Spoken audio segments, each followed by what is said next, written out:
முதல் பொருள் இன்பம் வீடு என்று வாழ்ந்தவர்கள் நம் முன்னோர்கள்.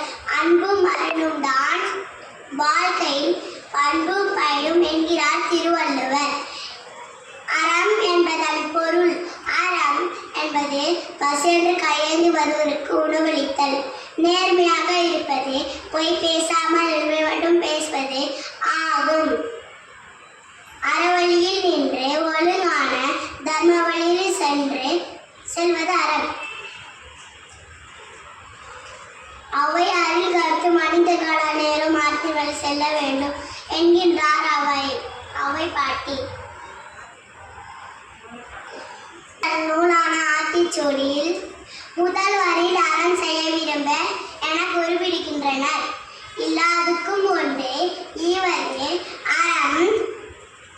அறம் என்கின்றார் அவை பாட்டி.